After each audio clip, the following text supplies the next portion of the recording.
Zee 24 तास एक पाऊल पुढे। नेमकं सरबजीत सिंगचं हे प्रकरण काय आहे यावर एक नजर टाकूया। 1990 मध्ये पाकिस्तानमधल्या स्फोटात सहभागी असल्याचा आरोप पाकिस्ताननं सरबजीत सिंगवर ठेवलाय। या प्रकरणात सरबजीतला फाशीची शिक्षाही पाकिस्तान कोर्टाकडून सुनावण्यात आली आहे। सरबजीतच्या परिवारानं हे सगळे आरोप फेटाळलेले आहेत। सरबजीतला या प्रकरणात गोवण्यात आल्याचा दावा त्याच्या कुटुंबियांनी केलेला आहे। भारतानेही सरबजीतच्या सुटकेची मागणी केलेली आहे।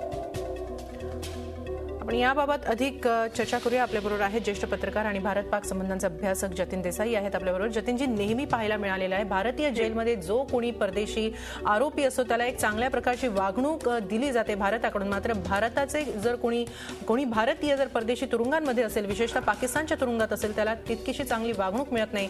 सरबजीतवरचा हल्ला हाही एक महत्त्वाचा मुद्दा या प्रकरणात ठरू शकतो। काय सांगता येईल, इथे कुठेतरी भारतीय सरकारचं धोरण कमी पडतंय? नाही, मला अशा स्वरूपानं वाटतं की एवढ्या घाईघाईनं आपण कुठल्याही निष्कर्षावर येऊ नये। एक तर सरबजीतवर ज्या स्वरूपानं हल्ला झालाय म्हणजे तो अत्यंत निषेधार्ह अशा स्वरूपाचा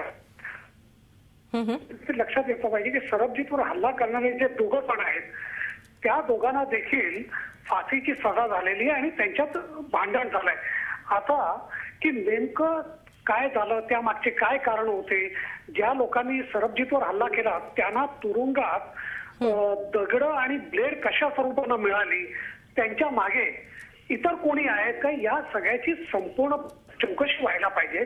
आणि म्हणून माझं असं मत आहे, म्हणजे आमच्या संघटनेने Pakistan India people's forum for peace and डेमोक्रेसीने अशा स्वरूपाची मागणी केली आहे, याची एक इंडिपेंडंट चौकशी व्हायला पाहिजे। म्हणजे पाकिस्तान सरकारने आता जी काही चौकशीची जी काही जाहिरात सुरू झालेली आहे